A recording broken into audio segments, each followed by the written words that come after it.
messieurs, bien les infos de la semaine. Dernière séquence news de la saison régulière, malheureusement. Et on commence avec un truc un peu triste, en tout cas pour moi. L'info majeure pour moi, c'est Rajon Rondo qui annonce officiellement sa retraite. Bon, on s'en doutait un peu, hein, c'est juste une officialisation. Mais voilà, Rajon Rondo qui est mon idole, qui est ma Madeleine de Proust, qui est mon joueur chouchou. Je pense qu'on est pas mal dans ce cas il y a une dizaine d'années, mais peut-être même un peu plus maintenant, d'avoir connu la NBA aussi grâce à Rondo. Et je pense que beaucoup de gens ont adoré Rondo, peut-être plus que certains ont pu adorer d'autres joueurs. C'était un joueur préféré pour beaucoup de monde. Quel souvenir, toi, tu gardes de Rajon Rondo? Bah, j'ai le souvenir de le voir au moment où je commence à découvrir la NBA. Je comprenais pas que ce soit lui, un jeune comme ça, un peu impertinent, qui soit le meneur de toutes les stars de Boston. En fait, je me disais, Ouais. tu vois, Ray Allen, Paul Pierce, Kevin Garnett, je vais pas mentionner Kendrick Perkins, mais voilà, il était là aussi. Euh, Tu vois, et je me dis, en fait, mais pour mener toute cette troupe-là, c'est un mec de 20 ans, qui a l'air, super désinvolte. Et c'est ça, moi, en fait, le premier souvenir, c'est, ah ouais, il a quand même du courage, quoi. Parce que, ouais, en fait, il est arrivé super vite, et puis il avait énormément, enfin, très rapidement, énormément de responsabilités. Donc moi, c'est ça mon premier souvenir de Rajon Rondo. Qui avait été drafté par Phoenix, je crois, ou alors un pick qui appartient à Phoenix à la base en 2006. Mais oui, bon, si on met un peu de côté tout ce qui est affectif, et le côté, je m'attendais à ce qu'il soit le meilleur joueur du monde, il l'a pas été. Mais je pense quand même qu'on peut être un peu déçu par la deuxième partie de carrière. Il y a une partie de blessure, hein, évidemment, avec lui, sa rupture des tendons c'est ligaments croisés, je crois, en janvier 2013. Et à partir de là, mais tout ce qui est défense, notamment, ça s'est un peu perdu. Ou alors c'est réapparu que par flash. Enfin, voilà. Donc, il y a une partie blessure, mais il y a aussi une partie de l'évolution du jeu, je trouve, où on en parlait récemment dans un podcast sur les passeurs avec Hazan, mais voilà, Rondo, c'est un peu, tu sais, le style de le meneur à l'ancienne, vraiment l'ultra gestionnaire, le scientifique, comme j'appelle ça, le mec qui annonce tous les systèmes, qui gère le trafic, alors que on allait de plus en plus dans une NBA qui n'allait pas totalement vers là, plus le côté, il lui manquait un peu le scoring et le pull-up, et ça, c'est vrai que si je dois râler un peu 2 secondes là-dessus, moi, je lui en veux tellement, quoi. Je lui en veux tellement parce que il aurait pu tellement plus forcer, mais et d'ailleurs, je pense que la meilleure version de Rondo en carrière, c'est la version autour de 2010, où Playoff 2010, il est fabuleux, mais parce qu'il y a un certain équilibre entre scoring et passing, sauf que après ça, dès la saison 2011, il s'est beaucoup consacré à je veux être un vrai Magic Johnson, quoi. Je veux être un vrai distributeur. Et tu sais, il y avait même je sais pas si tu t'en souviens, toi, mais à l'époque, les highlights il est tout seul en contre-attaque, mais il ralentit, il attend que quelqu'un vienne et il fait la passe décisive pour booster le total de. Pour avoir 13 passes 13 passes décisives de moyenne, ouais. C'est ça, ouais. Et il y a un peu ce truc où, plutôt que de garder un équilibre scoring-passing, il est allé à fond dans le passing, alors que la NBA, elle est peut-être un peu dans l'autre sens, mais voilà. La news de la semaine de Rajon Rondo qui prend officiellement sa retraite. Et puis, voilà, exception de fait, ça y est, on peut repasser comme d'habitude aux blessures pour entamer les news. Et puis, une news majeure en mine de rien qui te concerne, puisque Julius Randle, toi le fan des Knicks, Julius Randle, on a appris que c'est une fin de saison. Qu'est-ce qu'on en pense de ça? Est-ce que c'est une bonne ou une mauvaise situation, ça, script FD? Je ne pense pas qu'il y ait de bonnes ou de mauvaises situations. Je connais que ça, donc je vais m'arrêter tout de suite. Non, très très mauvaise situation pour les Knicks. Moi, la seule chose qui me frustre un petit peu, c'est que ce 5 majeur, Hartenstein, Bronson, DiVincenzo, Hartenstein, Josh Hart, Anunoby, Anunoby, Anunoby, en gros, Anunoby, Randle, Hartenstein, Bronson, et puis on met qui on veut en 5e. Ouais. En fait, on ne sait pas si on va le revoir, puisque Hartenstein est libre cet été. Enfin, en tout cas, on le reverra pas en playoff. Et pourtant, c'est vraiment ce quatuor qui a fait que les Knicks étaient à un moment la meilleure équipe de NBA. À l'arrivée d'O.G. Anunoby, vraiment, c'était la meilleure défense de NBA, une excellente attaque. Et c'était notamment en grande partie grâce à Julius Randle. Donc frustré pour ce quatuor. Et puis évidemment, il y a des vraies craintes au niveau des playoffs. Puisque du coup ça force Jalen Brunson clairement à continuer cette surutilisation qu'on le voit faire en ce moment. Il va arriver en playoff bien fatigué, parce qu'en plus les Knicks là, ils doivent encore batailler pour leur seed à l'ouest. Ils sont pas encore défaits du play-in complètement. À l'est, pardon. Ils peuvent encore jouer le play-in, hein, donc il y a aussi cette crainte là. Donc Jalen Brunson va devoir jouer jusqu'à la fin. Et pour moi, il y a un vrai risque de surutilisation de Jalen Brunson qui arrive en playoff totalement cramé. notamment parce qu'il manque les points de Julius Randle. Bof, Tom Thibodeau, surutiliser des joueurs. Non, franchement, on l'a jamais vu. Non, mais alors, effectivement, comme tu dis, pour l'instant, ils sont 31 défaites. Indiana est 7ème, donc play-in à 34 défaites, à peine. Donc, ouais, c'est pas à jouer non plus. Pour l'instant, ils sont 5e de conf. Là où, pour moi, c'est quand même un mauvais signe, c'est que je pense, qu'on va en parler tout à l'heure, hein, mais je pense qu'il y a un côté de l'attaque de Randle qui était pas parfaite, mais qui offrait une autre option, qui était intéressante, hein, le côté match-up au poste bas, au poste bas ou alors attaquer certains match-up, c'était intéressant, notamment avec son passing, pas tant son scoring, mais son passing, ça débloquait pas mal de situations, et ça faisait aussi une deuxième manière d'attaquer. Donc ça, c'est la mauvaise partie. La bonne partie, le verre à moitié plein, je me dis, bah tiens, je suis curieux de voir les Knicks à plein temps sur ce côté pick and roll, en fait. Sur ce côté, ce que j'appelle les périmètres Knicks, les Knicks de périmètre. C'est-à-dire, on en avait un peu Randle qui parfois pouvait être un ball stopper ou qui avait aussi des compromis dans le jeu. Et du coup, on va aussi passer à des Knicks qui sont pick and roll à fond, Brunson, dribble and off de Hartenstein et puis des connecteurs autour, quoi. Et bon, c'est là-dessus où je pense que c'est une perte. Si on peut faire la balance, le positif et négatif, je pense que c'est une perte. Mais je me dis, c'est quand même aussi intéressant de voir qu'est-ce que ça peut donner à fond, quoi, cette attaque des Knicks un peu avec Brunson à la baguette. Donc mauvaise nouvelle, hein, mine de rien, je pense au final. Mais voilà, Randle ne reviendra pas cette saison. Il a essayé de revenir, mais finalement non. Je crois qu'il va passer sur le billard finalement. Kawhi Leonard d'ailleurs, nouvelle alerte au genou. Je le note parce que c'est comme ça que ça a commencé la dernière fois. J'espère que ça va aller mieux, mais on n'est jamais rassuré avec Kawhi Leonard, donc alerte au genou pour Kawhi. Et puis fin de saison aussi pour Devin Vassell et Jeremy Sochan. Bon, comme dit, on est dans la période où la fin de saison, ça veut dire ils sont absents pour la dernière semaine de compétition, donc voilà, fin de saison pour les Spurs, on se dirige vers le tank de toute fin de saison. Malik Monk aussi, qu'on avait manqué au niveau de l'enregistrement de la semaine dernière, mais Kevin Huerter blessé, et Malik Monk aussi, qui devrait être absent jusqu'en mai. Sauf que, est-ce que les Kings seront encore en compétition au mois de mai?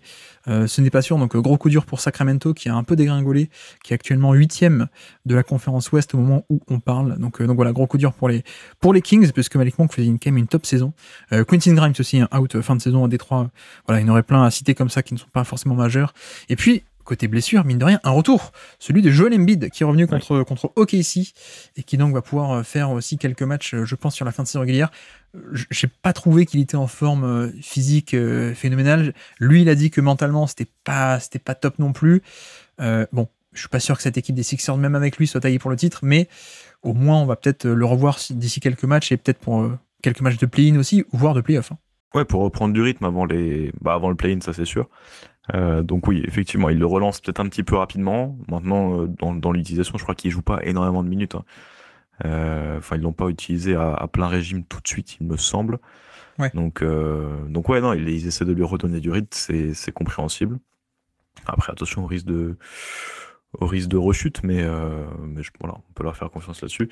La seule stat que j'ai vu une stat passer, parce que tu parlais avant de Jeremy Sohan et Devin Vassell qu'on stoppe un petit peu rapidement dans la saison pour laisser le temps crouler. J'ai vu une stat.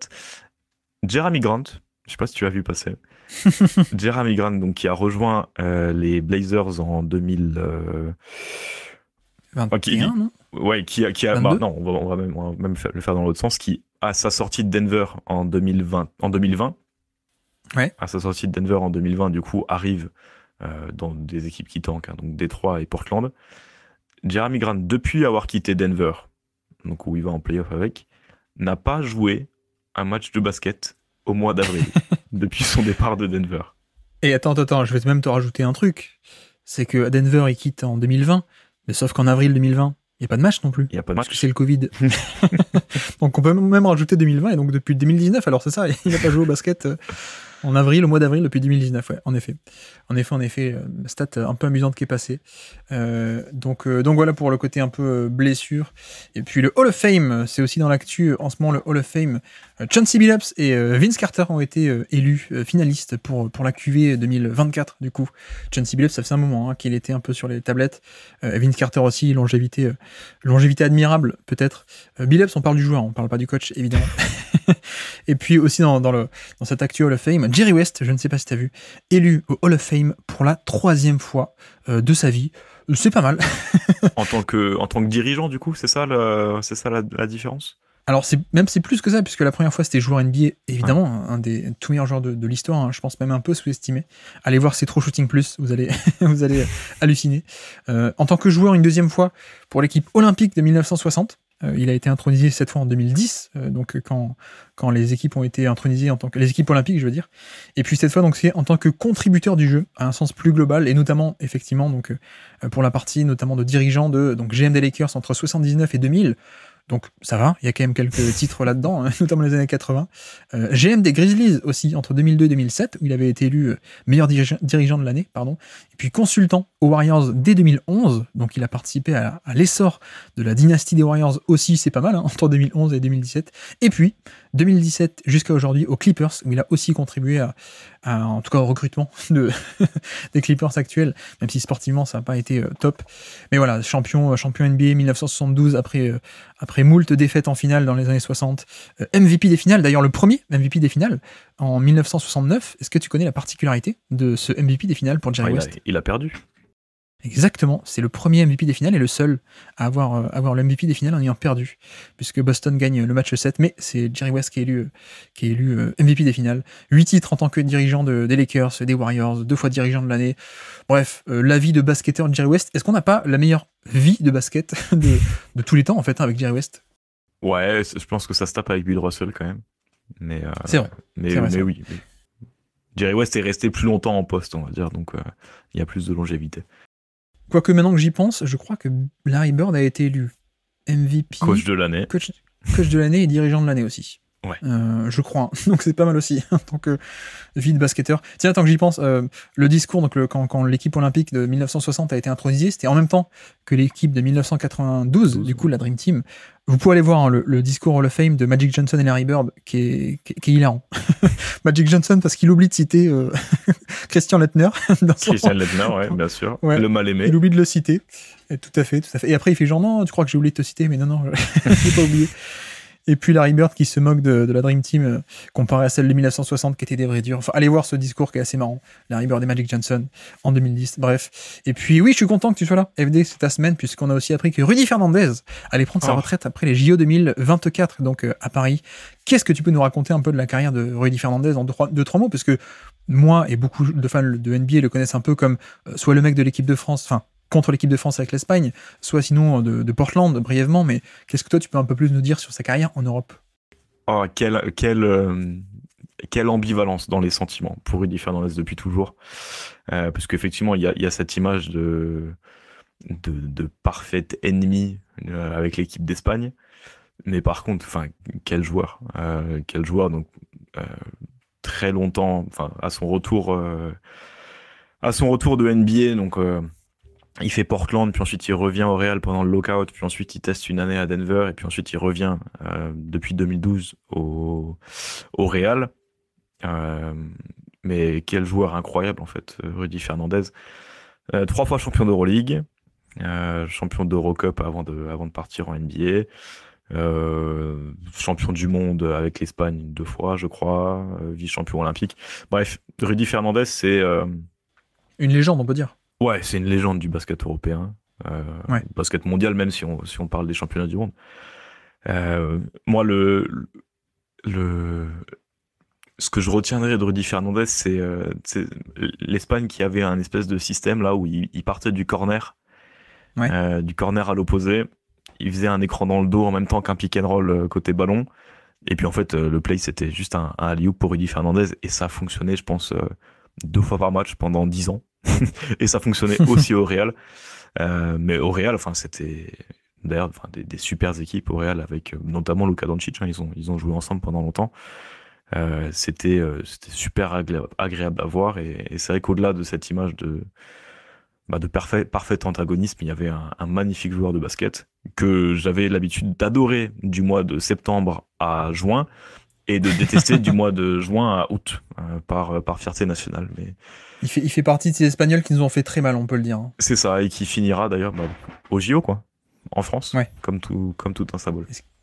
Est-ce qu'il va nous refaire très mal encore? On l'espère pas. Je pense pas. Non, là, il faut pas s'attendre à voir Rudy Fernandez longtemps sur le terrain. J'avais oublié qu'il avait rejoué à Denver, effectivement, en 2012. Mais maintenant que j'y pense, je crois que c'est lui qui fait une passe complètement folle pour un alley-oop de Kenneth Farid, qui est peut-être le premier panier en carrière de Kenneth Farid, qui est un méga alley-oop. Je sais pas si ça vous parle, mais allez voir le highlight.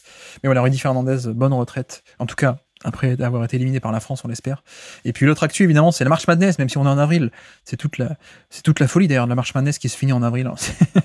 mais le Final Four devrait être pour ce week-end.